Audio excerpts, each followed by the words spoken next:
The Fantastic Mr. Fox. Chapter 1. The Three Farmers. Down in the valley there were 3 farms. The owners of these farms had done well. They were rich men. They were also nasty men. All 3 of them were about as nasty and mean as any men you could meet. Their names were Farmer Boggis, Farmer Bunce, and Farmer Bean. Boggis was a chicken farmer. He kept thousands of chickens. He was enormously fat. This was because he ate 3 boiled chickens smothered in dumplings every day for breakfast, lunch, and supper. Bunce was a duck and goose farmer. He kept thousands of ducks and geese. He was a kind of pot-bellied dwarf. He was so short his chin would have been underwater in the shallow end of any swimming pool in the world. His food was donuts and goose livers. He mashed the livers into a disgusting paste and then stuffed the paste into the donuts. This diet gave him a tummy ache and a beastly temper.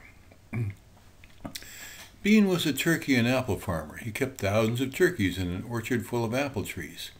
He never ate any food at all. Instead, he drank gallons of strong cider, which he made from the apples in his orchard.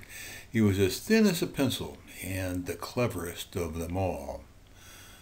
Boggis and Bunce and Bean, one fat, one short, one lean.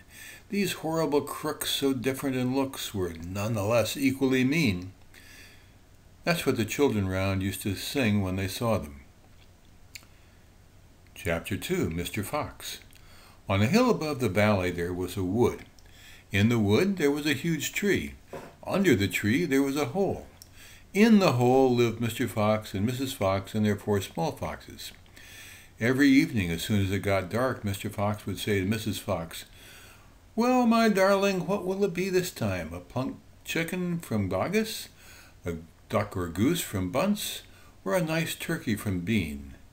And when Mrs. Fox had told him what she wanted, Mr. Fox would creep down in the valley in the darkness of the night and help himself. Boggis and Bunce and Bean knew very well what was going on, and it made them wild with rage. They were not men who liked to give anything away. Less still did they like anything to be stolen from them. So every night each of them would take his shotgun and hide in a dark place somewhere on his own farm, hoping to catch the robber. But Mr. Fox was too clever for them. He always approached the farm with the wind blowing in his face, and this meant that if any man were lurking in the shadow ahead, the wind would carry the smell of that man to Mr. Fox's nose from far away. Thus, if Mr. Boggis was hiding behind his chicken house number 1, Mr. Fox would smell him out from 50 yards off and quickly change direction, heading for chicken house number 4 at the other end of the farm. "Dang and blast that lousy beast!" cried Boggis. "I'd like to rip his guts out," said Bunce. "He must be killed," cried Bean. "But how?" said Boggis. "How on earth can we catch the blighter?" Bean picked his nose delicately with a long finger. "I have a plan," he said. "You've never had a decent plan yet," said Bunce. "Shut up and listen," said Bean. "Tomorrow night we will all hide just outside the hole where the fox lives. We'll wait until he comes out, and then bang, bang, bang, bang, bang." "Very clever," said Bunce. "But first we shall have to find the hole." "My dear Bunce, I've already found it," said the crafty Bean. "It's up in the woods on the hill. It's under a huge tree." Chapter 3. The Shooting. "Well, my darling," said Mr. Fox, "what will it be tonight?" "I think we'll have duck tonight," said Mrs. Fox. "Bring us 2 fat ducks, if you please, one for you and me, and one for the children." "Ducks it shall be," said Mr. Fox. "Bunce's best. Now, do be careful," said Mrs. Fox. "My darling," said Mr. Fox, "I can smell those goons a mile away. I can even smell one from the other. Boggis gives off a filthy stink of rotten chicken skins. Bunce reeks of goose livers, and as for Bean, the fumes of apple cider hang around him like poisonous gases." "Yes, but don't get too careless," said Mrs. Fox. "You know they'll be waiting for you, all 3 of them." "Don't worry about me," said Mr. Fox. "I'll see you later." But Mr. Fox would not have been quite so cocky if he knew exactly where the three farmers were waiting at that moment. They were just outside the entrance of the hole, each one crouching behind a tree with his gun loaded. And what is more, they had chosen their positions very carefully, making sure the wind was not blowing from them toward the fox's hole. In fact, it was blowing the opposite direction. There was no chance of being smelled out. Mr. Fox crept up the dark tunnel to the mouth of his hole. He poked his long, handsome face out in the night air and sniffed once. He moved an inch or two forward and stopped. He sniffed again. He was always especially careful when coming out from his hole. He inched forward a little more. The front half of his body was now out in the open. His black nose twitched from side to side, sniffing and sniffing for the scent of danger. He found none, and he was just about to go trotting forward into the wood when he heard, or thought he heard, a tiny noise, a soft rustling sound, as though someone had moved a foot ever so gently through a patch of dry leaves. Mr. Fox flattened his body against the ground and lay very still, his ears pricked. He waited a long time, but he heard nothing more.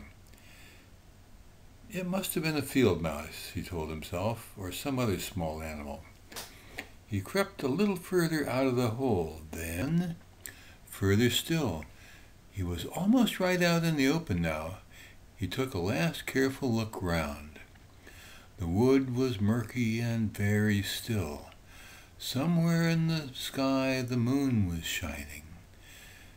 Just then his sharp night eyes caught a glint of something bright behind a tree not far away. It was a small silver speck of moonlight shining on a polished surface. Mr. Fox lay still, watching it. What on earth was it? Now it was moving. It was coming up and up. Great heavens, it was the barrel of a gun. Quick as a whip, Mr. Fox jumped back in his hole, and at that same instant the entire wood seemed to explode around him. Bang, bang, bang, bang, bang, bang. The smoke from the three guns floated upward in the night air. Boggis and Bunsen Bean came out from behind their trees and walked toward the hole. Did we get him? Said Bean. One of them shone a flashlight on the hole, and there on the ground, in the circle of light, half in and half out of the hole, lay the poor, tattered, blood-stained remains of a fox's tail. Bean picked it up. We got the tail, but we missed the fox, he said, tossing the thing away. Dang and blast, said Boggis. We shot too late. We should have let fly the moment he poked his head out. He won't be poking it out again in a hurry, Bunce said. Bean pulled a flask from his pocket and took a swig of cider. Then he said, it'll take 3 days at least before he gets hungry enough to come out again. I'm not sitting around here waiting for that. Let's dig him out. Ah, said Boggis, now you're talking sense. We can dig him out in a couple of hours. We know he's there. I reckon there's a whole family of them down there, Bunce said. Then we'll have the lot, said Bean. Get the shovels. Chapter 4, The Terrible Shovels. Down the hole, Mrs. Fox was tenderly licking the stump of Mr. Fox's tail to stop the bleeding. It was the finest tail for miles around, she said between licks. It hurts, said Mr. Fox. I know it does, sweetheart, but it'll soon get better. And it will soon grow again, Dad, said one of the small foxes. It'll never grow again, said Mr. Fox. I shall be tailless for the rest of my life. He looked very glum. There was no food for the foxes that night, and soon the children dozed off. Then Mrs. Fox dozed off, but Mr. Fox couldn't sleep because of the pain in the stump of his tail. Well, he thought, I suppose I'm lucky to be alive at all. And now they've found our hole, we're going to have to move as soon as possible. We'll never get any peace if we...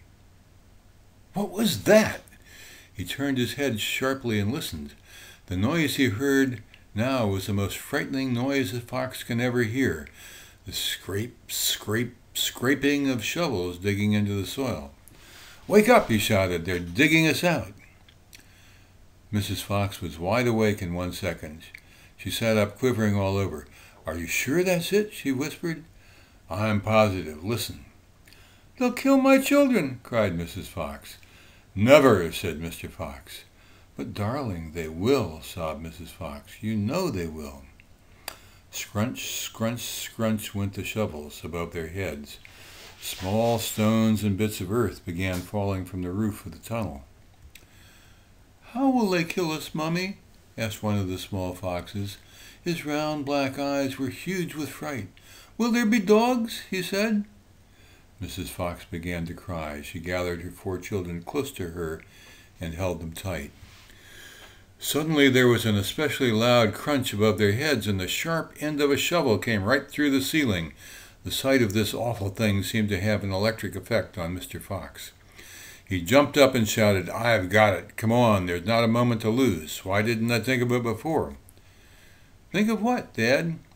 "A fox can dig quicker than a man," shouted Mr. Fox, beginning to dig. "Nobody in the world can dig as quick as a fox." The soil began to fly out furiously behind Mr. Fox as he started to dig for dear life with his front feet. Mrs. Fox ran forward to help him. So did the 4 children. "Go downward," ordered Mr. Fox. "We got to go deep as we possibly can." The tunnel began to grow longer and longer. It sloped steeply downward. Deeper and deeper below the surface of the ground it went. The mother and the father and all 4 of the children were digging together. Their front legs were moving so fast you couldn't see them, and gradually the scrunching and scraping of the shovels became fainter and fainter. After about an hour, Mr. Fox stopped digging. "Hold it," he said. They all stopped. They turned and looked back, up the long tunnel they had just dug. All was quiet. "Whew," said Mr. Fox. "I think we've done it. They'll never get as deep as this. Well done, everyone." They all sat down, panting for breath, and Mrs. Fox said to her children, "I should like you to know that if it wasn't for your father, we should all be dead by now. Your father is a fantastic fox." Mr. Fox looked at his wife and she smiled. He loved her more than ever when she said things like that. Chapter 5. The Terrible Tractors. As the sun rose next morning, Boggis and Bunce and Bean were still digging. They had dug a hole so deep you could have put a house into it. But they had not yet come to the end of the fox's tunnel. They were all very tired and cross. "Dang and blast," said Boggis. "Whose rotten idea was this?" "Bean's idea," said Bunce. Boggis and Bunce both stared at Bean. Bean took another swig of cider, then put the flask back in his pocket, without offering it to the others. "Listen," he said angrily, "I want that fox. I'm going to get that fox. I'm not giving in till I've strung him up over my front porch, dead as a dumpling." "We can't get him by digging, that's for sure," said the fat Boggis. "I've had enough digging."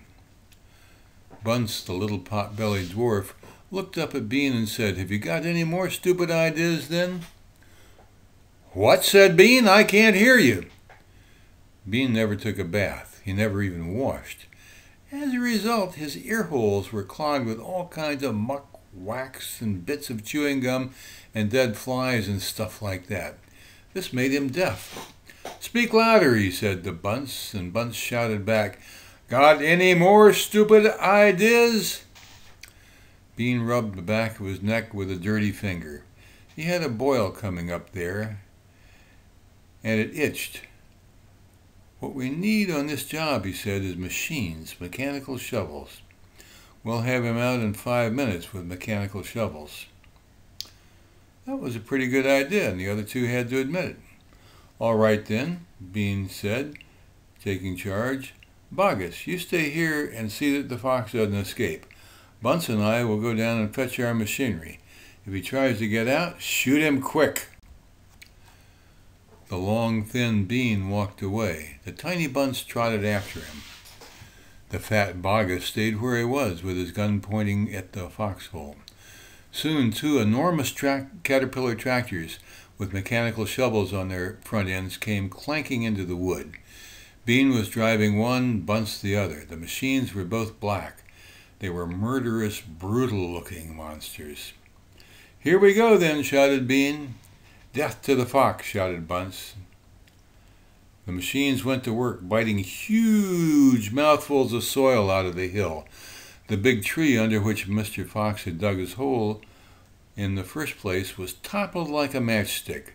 On all sides, rocks were sent flying, and trees were falling, and the noise was deafening. Down in the tunnel, the foxes crouched, listening to the terrible clanging and banging overhead. "What's happening, Dad?" cried the small foxes. "What are they doing?" Mr. Fox didn't know what was happening or what they were doing. "It's an earthquake!" cried Mrs. Fox. "Look," said one of the small foxes, "our tunnel has got shorter. I can see daylight." They all looked round, and yes, the mouth of the tunnel was only a few feet away from them now. And in the circle of daylight beyond, they could see the 2 huge black tractors almost on top of them. "Tractors!" shouted Mr. Fox. "And mechanical shovels. Dig for your lives. Dig, dig, dig!" Chapter 6, The Race. There now began a desperate race, the machines against the foxes. In the beginning, the hill looked like this. After about an hour, as the machines bit away more and more soil from the hilltop, it looked like this. Sometimes the foxes would gain a little ground and the clanking noises would grow fainter, and Mr. Fox would say, "We're going to make it, I'm sure we are." But then, a few moments later, the machines would come back at them, and the crunch of the mighty shovels would get louder and louder. Once the foxes actually saw the sharp metal edge of the shovels as it scraped up the earth just behind them. "Keep going, my darlings," panted Mr. Fox. "Don't give up." "Keep going," the fat Boggis shouted to Bunce and Bean. "We'll get him any moment now." "Have you caught sight of him yet?" Bean called back.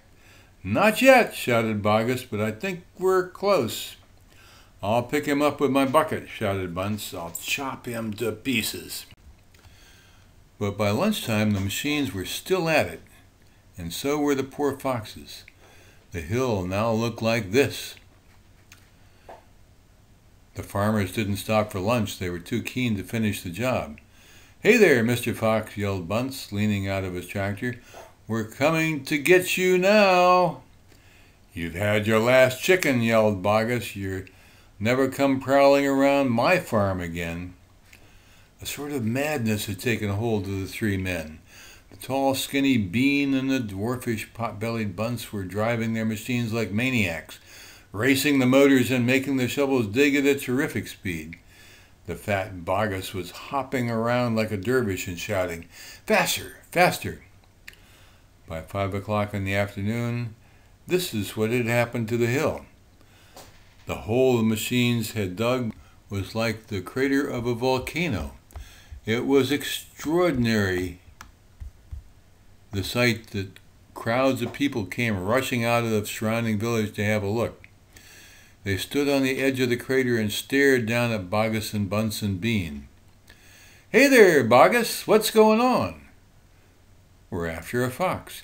"You must be mad."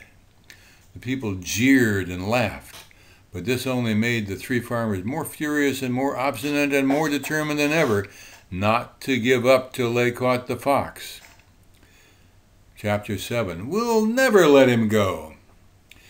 At 6 o'clock in the evening, Bean switched off the motor of his tractor and climbed down from the driver's seat. Bunce did the same.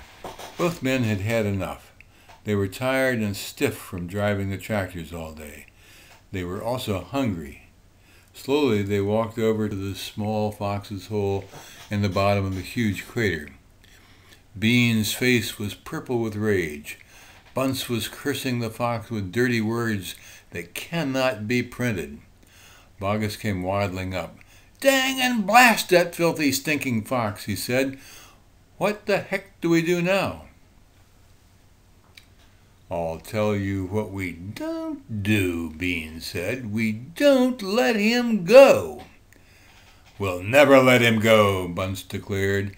Never, never, never, cried Boggis. Did you hear that, Mr. Fox? Yelled Bean, bending over low and shouting down the hole. It's not over yet, Mr. Fox. We're not going home till we've strung you up dead as a dingbat. Whereupon the three men all shook hands with one another and swore a solemn oath that they would not go back to their farms until the fox was caught. What's the next move? Asked Bunce, the pot-bellied dwarf. We're sending you down the hole to fetch him, said Bean. Down you go, you miserable midget. Not me, screamed Bunce, running away. Bean made a sickly smile. When he smiled, you saw his scarlet gums. You saw more gums than teeth. There was only one thing to do, he said. We'll starve him out. We'll camp here day and night watching the hole. He'll have to come out in the end. He'll have to. So Boggis and Bunce and Bean sent messages down to their farms asking for tents, sleeping bags, and supper. Chapter 8. The Foxes Begin to Starve. That evening 3 tents were put up in the crater on the hill, one for Boggis, one for Bunce, and one for Bean. The tents surrounded Mr. Fox's hole, and the 3 farmers sat outside their tents eating their supper. Boggis had 3 boiled chickens smothered in dumplings. Bunce had 6 donuts filled with disgusting goose liver paste, and Bean had 2 gallons of cider. All 3 of them kept their guns beside them. Boggis picked up a steaming chicken and held it close to the fox's hole. Can you smell this, Mr. Fox? He shouted. Lovely, tender chicken. Why don't you come up and get it? The rich scent of chicken wafted down the tunnel to where the foxes were crouching. Oh, Dad, said one of the little foxes, couldn't we just sneak up and snatch it out of his hand? Don't you dare, said Mrs. Fox. That's just what they want you to do. But we're so hungry, they cried. How long will it be till we get something to eat? Their mother didn't answer them, nor did their father. There was no answer to give. As darkness fell, Bunce and Bean switched on the powerful headlights of the 2 tractors and shone them on the hole. Now, said Bean, we'll take it in turns to keep watch. 1 watches while 2 sleep, and so on all through the night. Boggis said, what if the fox digs a hole right through the hill and comes out on the other side? You didn't think of that one, did you? Of course I did, said Bean, pretending he had. Go on, then tell us your answer, said Boggis. Bean picked something small and black out of his ear, flicked it away. How many men do you have got working for you on your farm? He asked. 35, Boggis said. I got 36, Bunce said. And I've got 37, Bean said. That makes 108 men altogether. We must order them to surround the hill. Each man will have a gun and a flashlight. There will be no escape then for Mr. Fox. So the order went down to the farms, and that night 108 men formed a tight ring around the bottom of the hill. They were armed with sticks and guns and hatchets and pistols and all sorts of other horrible weapons. This made it quite impossible for a fox, or indeed for any other animal, to escape from the hill. The next day the watching and waiting went on. Boggis and Bunce and Bean sat on small stools, staring at the fox's hole. They didn't talk much. They just sat there with their guns on their laps. Every so often Mr. Fox would creep a little closer toward the mouth of the tunnel and take a sniff. Then he would creep back again and say, they're still there. Are you quite sure? Mrs. Fox would ask. Positive, said Mr. Fox. I can smell that man Bean a mile away. He stinks. Chapter 9. Mr. Fox has a plan. For 3 days and 3 nights this waiting game went on. How long can a fox go without food or water? Boggis asked on the 3rd day. Not much longer now, Bean told him.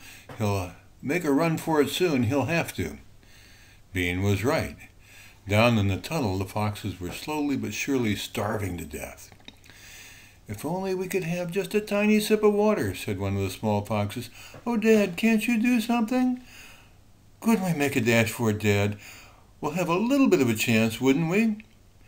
"No chance at all," snapped Mrs. Fox. "I refuse to let you go up there and face those guns. I'd sooner you stay down here and die in peace."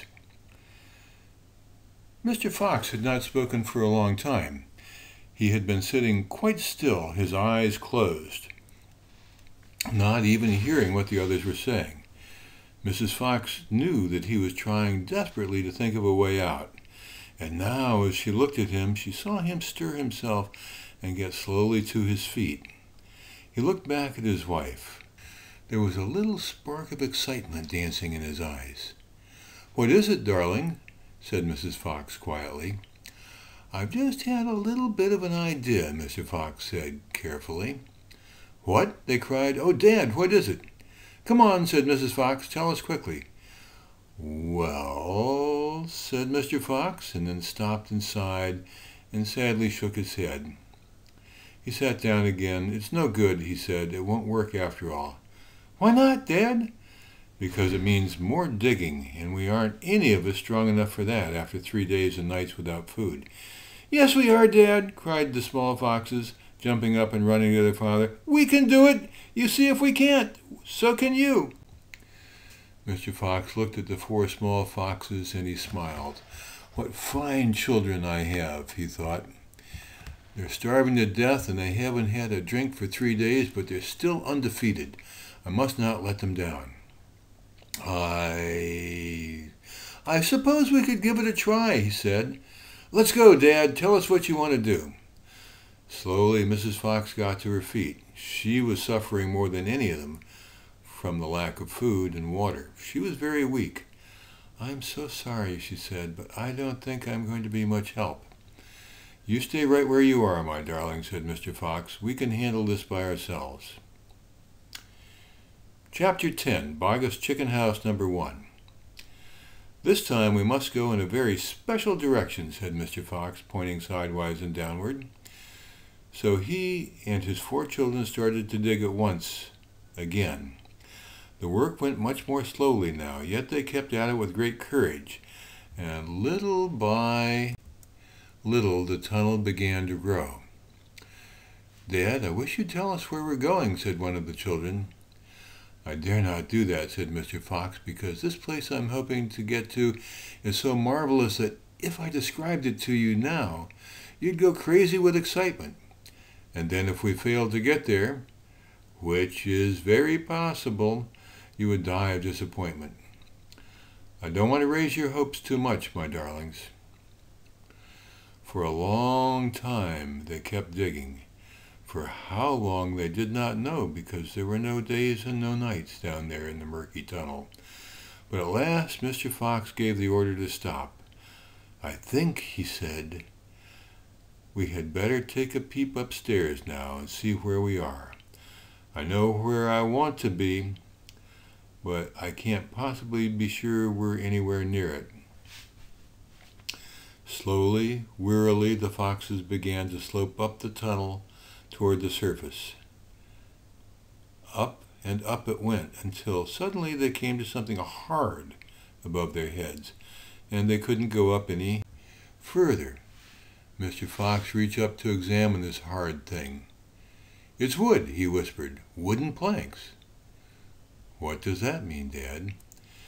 "It means, unless I'm very much mistaken, that we are right underneath someone's house," whispered Mr. Fox. "Be very quiet now while I take a peek." Carefully, Mr. Fox began pushing up one of the floorboards. The board creaked most terribly, and they all ducked down, waiting for something awful to happen. Nothing did, so Mr. Fox pushed up a second board, and then, very, very cautiously, he poked his head up through the gap. He let out a shriek of excitement. "I've done it!" he yelled. "I've done it first time! I've done it! I've done it!"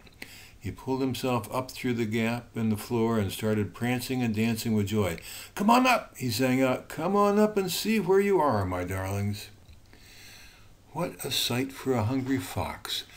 Hallelujah! Hooray! Hooray! The 4 small foxes scrambled up the tunnel, and what a fantastic sight it was that now met their eyes. They were in a huge shed, and the whole place was teeming with chickens. There were white chickens and brown chickens and black chickens by the thousand. "Boggis's chicken house number 1, cried Mr. Fox. "It's exactly what I was aiming at. I hit it slap in the middle, first time. Isn't that fantastic? And if I may say so, rather clever." The small foxes went wild with excitement. They started running around in all directions, chasing the stupid chickens. "Wait," ordered Mr. Fox. "Don't lose your heads. Stand back, calm down. Let's do this properly. First of all, everyone have a drink of water." They all ran over to the chicken's drinking trough and lapped up the lovely cool water. Then Mr. Fox chose 3 of the plumpest hens. With a clever flick of his jaws, he killed them instantly. "Back to the tunnel," he ordered. "Come on, no fooling around. The quicker you move, the quicker you'll have something to eat." One after another they climbed down through the hole in the floor, and soon they were all standing once again in the dark tunnel. Mr. Fox reached up and pulled the floorboards back into place. He did this with great care. He did it so no one could tell they'd ever been moved. "My son," he said, giving the 3 plump hens to the biggest of his 4 small children, "run back with these to your mother. Tell her to prepare a feast. Tell her the rest of us will be along in a jiffy, as soon as we've made a few other little arrangements." Chapter 11, A Surprise for Mrs. Fox. The small fox ran back along the tunnel as fast as he could, carrying the 3 plump hens. He was exploding with joy. "Just wait," he kept thinking. "Just wait till Mummy sees these." He had a long way to run, but he never stopped once on the way, and he came bursting in upon Mrs. Fox. "Mummy!" he cried, out of breath. "Look, Mummy, look! Wake up and see what I brought you." Mrs. Fox, who was weaker than ever now from lack of food, opened one eye and looked at the hens. "I'm dreaming," she murmured, and closed the eye again. "You're not dreaming, Mummy. They're real chickens. We're saved. We're not going to starve." Mrs. Fox opened both eyes and sat up quickly. "But, my dear child, where on earth?" "Boggis chicken house number 1, sputtered the small fox. "We tunneled right up under the floor, and you've never seen so many big fat hens in all your life. And Dad said to prepare a feast. They'll be back soon." The sight of food seemed to give new strength to Mrs. Fox. "A feast it shall be," she said, standing up. "Oh, what a fantastic fox your father is. Hurry up, child, and start plucking those chickens."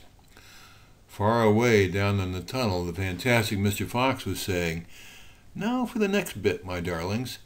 This one will be as easy as pie. All we have to do is dig another little tunnel from here to there." "To where, Dad?" "Don't ask so many questions. Start digging." Chapter 12, Badger. Mr. Fox and the 3 remaining small foxes dug fast and straight. They were all too excited now to feel tired or hungry. They knew they were going to have a whacking great feast before long, and the fact that it was none other than Boggis's chickens they were going to eat made them chortle with laughter every time they thought of it. It was lovely to realize that while the fat farmer was sitting up there on the hill waiting for them to starve, he was also giving them their dinner without knowing it. "Keep digging," said Mr. Fox. "It's not much further." All of a sudden, a deep voice above their heads said, "Who goes there?" The foxes jumped. They looked up quickly, and they saw, peeking through a small hole in the roof of the tunnel, a long, black, pointed, furry face. "Badger!" cried Mr. Fox. "Foxy!" cried Badger. "My goodness me, I'm glad I've found someone at last. I've been digging around in circles for 3 days and nights, and I haven't the foggiest idea where I am." Badger made the hole in the ceiling bigger and dropped down beside the foxes. A small badger, his son, dropped down after him. "Haven't you heard what's happening up on the hill?" Badger said excitedly. "It's chaos. Half the wood has disappeared, and there are men with guns all over the countryside. None of us can get out, even at night. We're all starving to death." "Who is we?" asked Mr. Fox. "All us diggers. That's me and Mole and Rabbit and all our wives and children. Even Weasel, who can usually sneak out of the tightest spot, is right now hiding down my hole with Mrs. Weasel and 6 kids. What on earth are we going to do, Foxy? I think we're finished." Mr. Fox looked at his 3 children and he smiled. The children smiled back at him, sharing his secret. "My dear old Badger," he said, "this mess you're in is all my fault." "I know it's your fault," said Badger furiously, "and the farmers are not going to give up till they've got you." "Unfortunately, that means us as well. It means everyone on the hill." Badger sat down and put a paw around his small son. "We're done for," he said softly. "My poor wife up there is so weak she can't dig another yard." "Nor can mine," said Mr. Fox, "and yet, at this very minute, she's preparing for me and my children the most delicious feast of plump, juicy chickens." "Stop!" cried Badger. "Don't tease me. I can't stand it." "It's true," cried the small foxes. "Dad's not teasing. We've got chickens galore." "And because everything is my fault," said Mr. Fox, "I invite you to share the feast. I invite everyone to share it. You and Mole and Rabbit and Weasel and all your wives and children. There'll be plenty to go around, I can assure you." "You mean it?" cried Badger. "You really mean it?" Mr. Fox pushed his face close to Badger's and whispered darkly, "Do you know where we've just been?" "Where?" "Right inside Boggis chicken house number 1. "No!" "Yes, but that's nothing to where we're going now. You have come at just the right moment, my dear Badger. You can help us dig, and in the meantime your small son can run back to Mrs. Badger and all the others and spread the good news." Mr. Fox turned to the small badger and said, "Tell them they are invited to a fox's feast, and then bring them all down here and follow this tunnel back till you find my home." "Yes, Mr. Fox," said the small badger. "Yes, sir, right away, sir. Oh, thank you, sir." And he scrambled quickly through the hole in the roof of the tunnel and disappeared. Chapter 13. Bunce's Giant Storehouse. "My dear Foxy," cried Badger, "what in the world has happened to your tail?" "Don't talk about it, please," said Mr. Fox. "It's a painful subject."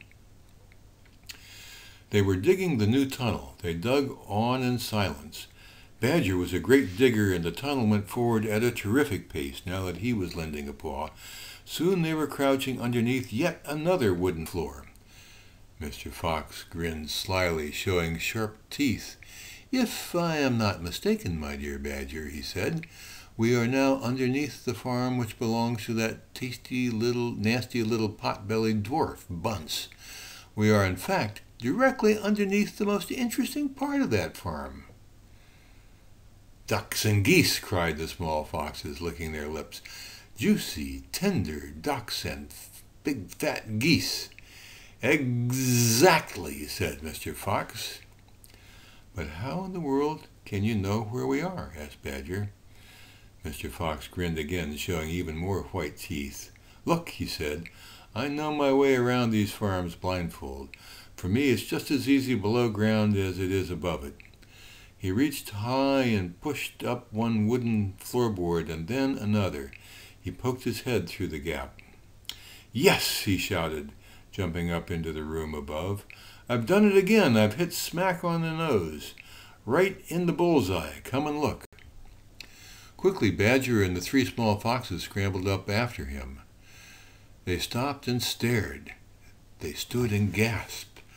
They were so overwhelmed that they couldn't speak, for what they saw now was kind of a fox's dream, a badger's dream, a paradise for hungry animals. "This, my dear old Badger," proclaimed Mr. Fox, "is Bunce's mighty storehouse. All his finest stuff is stored here before he sends it off to market." Against all the four walls of the great room, stacked in cupboards and piled upon shelves, reaching from floor to ceiling, were thousands and thousands of the finest and fattest ducks and geese, plucked and ready for roasting. And up above, dangling from the rafters, there must have been at least 100 smoked hams and 50 sides of bacon. "Just feast your eyes on that," cried Mr. Fox, dancing up and down. "What do you think of it, eh? Pretty good grub." Suddenly, as though springs had been released in their legs, the 3 hungry small foxes and the ravenous hungry badger sprang forward to grab the luscious food. "Stop!" ordered Mr. Fox. "This is my party, so I shall do the choosing." The others fell back, licking their chops. Mr. Fox began prowling around the storehouse, examining the glorious display with an expert eye. A thread of saliva slid down one side of his jaw and hung suspended in midair, and then snapped. "We mustn't overdo it," he said. "Mustn't give the game away. Mustn't let them know what we've been up to. We must be neat and tidy and take just a few of the choicest morsels.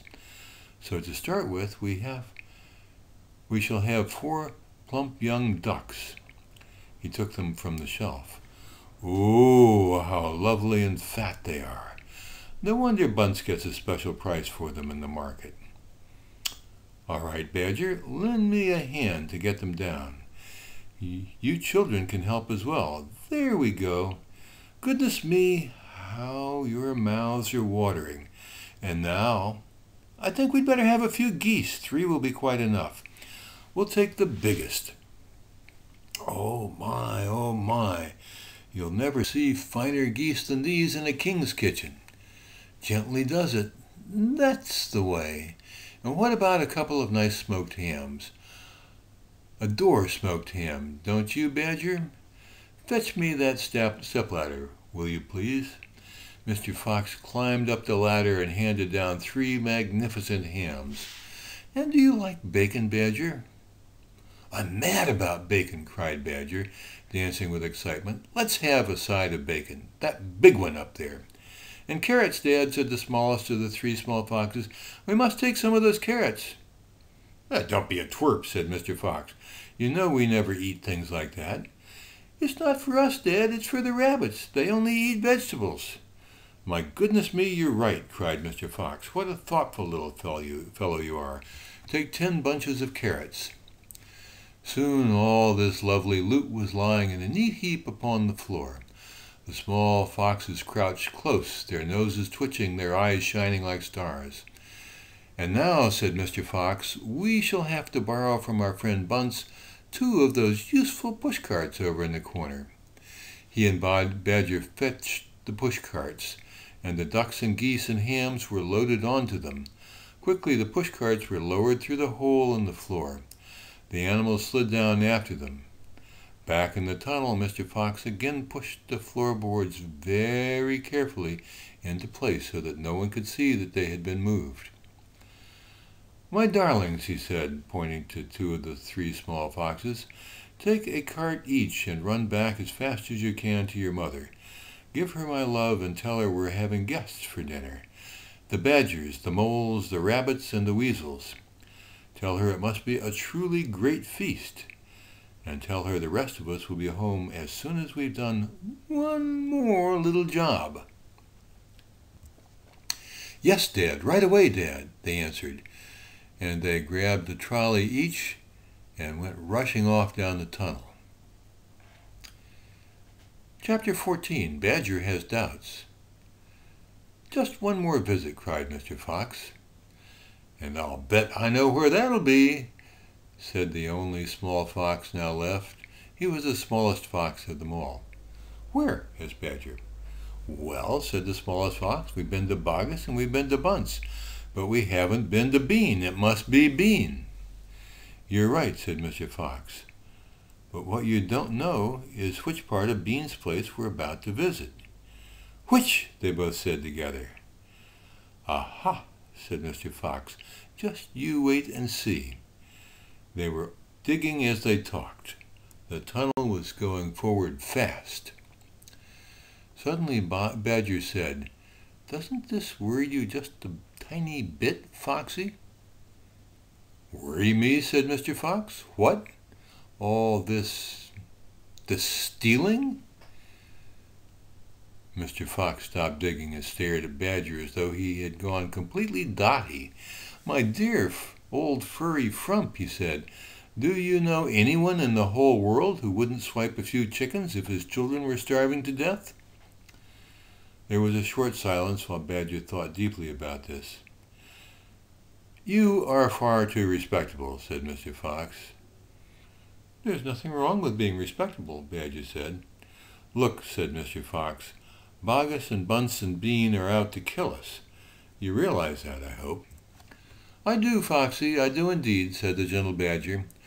"But we're not going to stoop to their level. We don't want to kill them." "I should hope not, indeed," said Badger. "We wouldn't dream of it," said Mr. Fox. "We shall keep it simple and take a little food here and there to keep us and our families.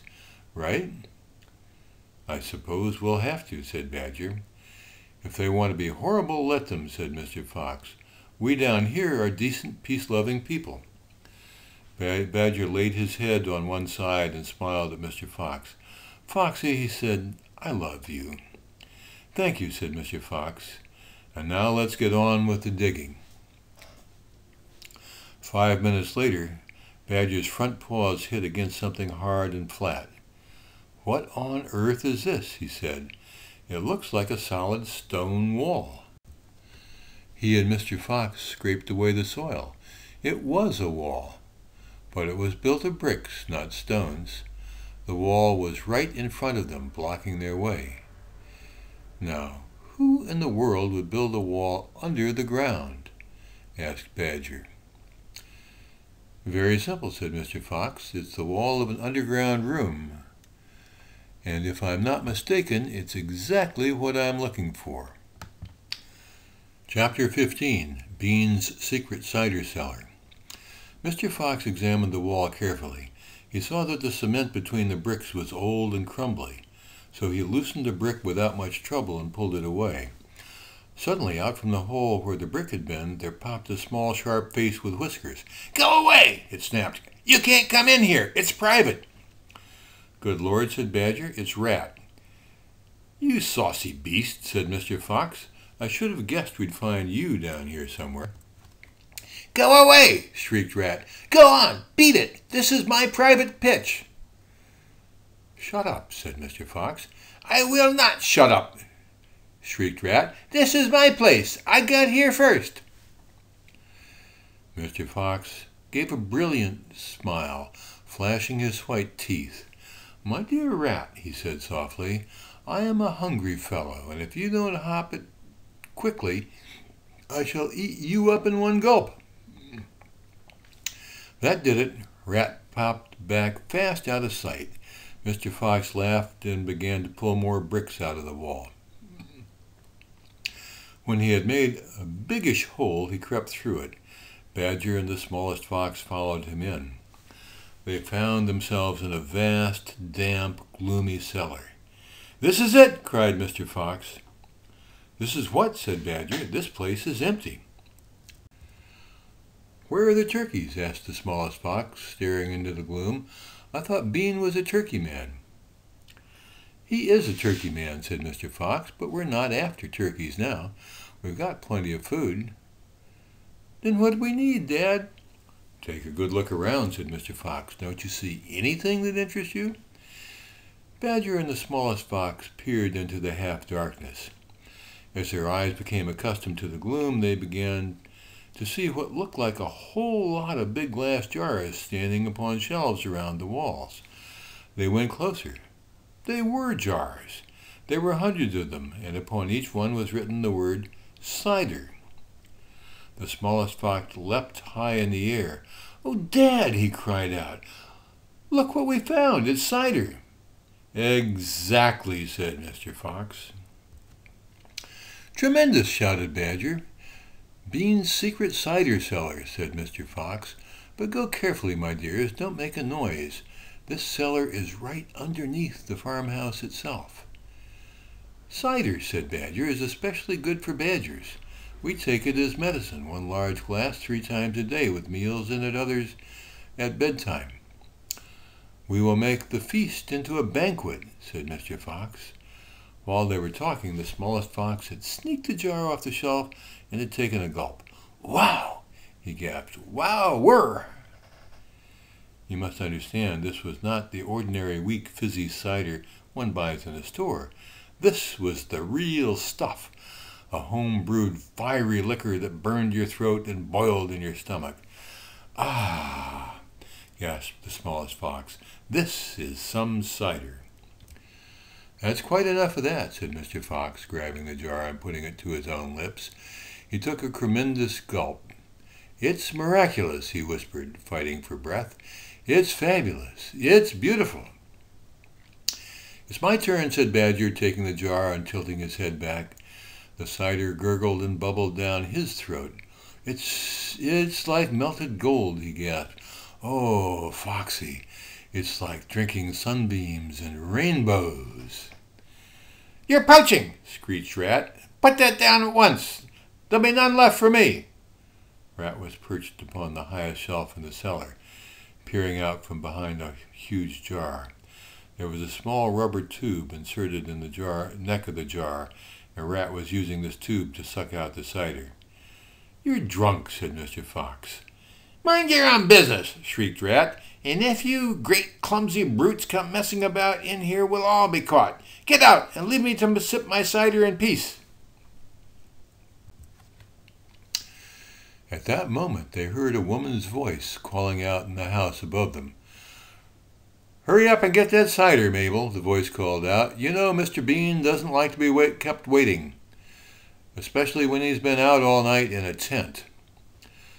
The animals froze. They stayed absolutely still. Their ears pricked, their bodies tense.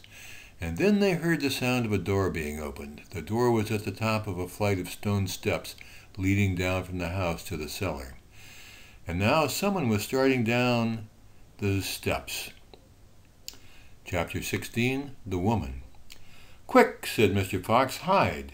He and Badger and the smallest fox jumped onto a shelf and crouched behind a big row of cider jars.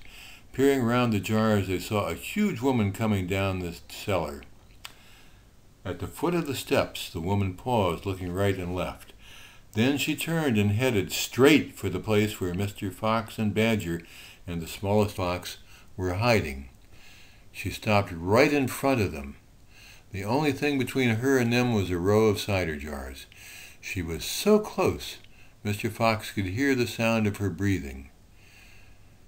Peeping through the crack between the 2 bottles, he noticed that she carried a big rolling pin in one hand.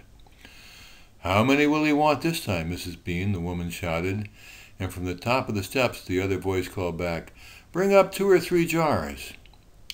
"He drank 4 yesterday, Mrs. Bean." "Yes, but he won't want that many today because he's not going to be there more than a few hours longer. He says the fox is bound to make a run for it this morning. He can't possibly stay down that hole another day without food." The woman in the cellar reached out and lifted a jar of cider from the shelf. The jar she took was next to the jar behind which Mr. Fox was crouching. "I'll be glad when that rotten brute is killed and strung up on the front porch," she called out. "And by the way, Mrs. Bean, your husband promised I could have the tail as a souvenir." "The tail's been all shot to pieces," said the voice from upstairs. "Didn't you know that?" "You mean it's ruined?" "Of course it's ruined. They shot the tail but missed the fox." "Oh, heck," said the big woman. "I did so want that tail." "You can have the head instead, Mabel. You can get it stuffed and hang it on your bedroom wall. Hurry up now with that cider." "Yes, ma'am, I'm coming," said the big woman, and she took a second jar from the shelf. "If she takes one more, she'll see us," thought Mr. Fox. He could feel the smallest fox's body pressed tightly against his own, quivering with excitement. "2 will be enough," Mrs. Bean, or shall I take 3? My goodness, Mabel, I don't care, just as long as you get a move on. Then 2 it is, said the huge woman, speaking to herself now. He drinks too much anyhow. Carrying a jar in each hand, and with a rolling pin tucked under one arm, she walked away across the cellar. At the foot of the steps she paused and looked around, sniffing the air. There's rats down here again, Mrs. Bean. I can smell 'em. Then poison 'em, woman, poison 'em. You know where the poison's kept. Yes, ma'am, Mabel said. She climbed slowly out of sight up the stairs. The door slammed. Quick, said Mr. Fox, grab a jar each and run for it. Rat stood on his high shelf and shrieked, What did I tell you? You nearly got nabbed, didn't you? You nearly gave the game away. You keep out of here from now on. I don't want you around. This is my place. You, said Mr. Fox, are going to be poisoned. Poppycock, said the rat. I sit up here and watch her putting the stuff down. She'll never get me. Mr. Fox and Badger and the smallest fox ran across the cellar, clutching a gallon jar each. Goodbye, Rat, they called out as they disappeared through the hole in the wall. Thanks for the lovely cider. Thieves! Shrieked Rat. Robbers! Bandits! Burglars! Chapter 17, The Great Feast. Back in the tunnel they paused so that Mr. Fox could brick up the hole in the wall. He was humming to himself as he put the bricks back in place. I can still taste that glorious cider, he said. What an impudent fellow that rat is. He has bad manners, Badger said. All rats have bad manners. I've never met a polite rat yet. And he drinks too much, said Mr. Fox, putting the last brick in place. There we are. Now home to the feast. They grabbed their jars of cider and off they went. Mr. Fox was in front, the smallest fox came next, and Badger last. Along the tunnel they flew, past the turning that led to Bunce's mighty storehouse, past Boggis' chicken house, number 1, and then up the long home stretch toward the place where they knew Mrs. Fox would be waiting. Keep it up, my darling, shouted Mr. Fox. We'll be there soon. And what's waiting for us at the other end? And just think what we're bringing home with us in these jars. That ought to cheer up poor Mrs. Fox. Mr. Fox sang a little song as he ran. Home again swiftly I glide, back to my beautiful bride. She'll not feel so rotten as soon as she's gotten some cider inside her inside. And then Badger joined in. Oh, poor Mrs. Badger, he cried, so hungry she very near died. But she'll not feel so hollow if only she'll swallow some cider inside her inside. They were still singing as they rounded the final corner and burst in upon the most wonderful and amazing sight any of them had ever seen. The feast was just beginning. A large dining room had been hollowed out of the earth, and in the middle of it, seated around a huge table, were no less than 29 animals. They were Mrs. Fox and 3 small foxes, Mrs. Badger and 3 small badgers, Mole and Mrs. Mole and 4 small moles, Rabbit and Mrs. Rabbit and 5 small rabbits, Weasel and Mrs. Weasel and 6 small weasels. The table was covered with chickens and ducks and geese and hams and bacon, and everyone was tucking into the lovely food.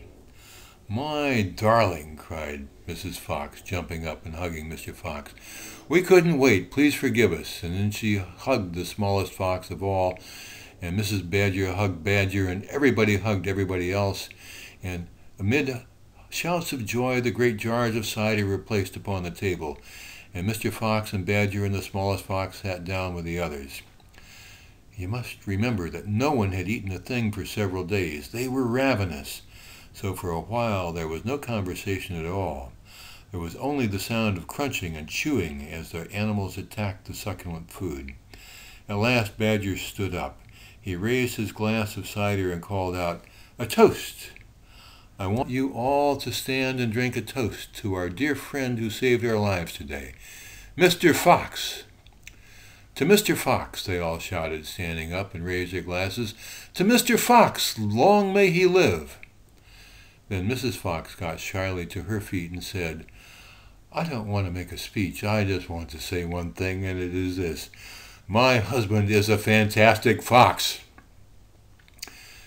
Everyone clapped and cheered. Then Mr. Fox himself stood up. "This delicious meal," he began, and then he stopped. In the silence that followed, he let fly a tremendous belch. There was laughter and more clapping.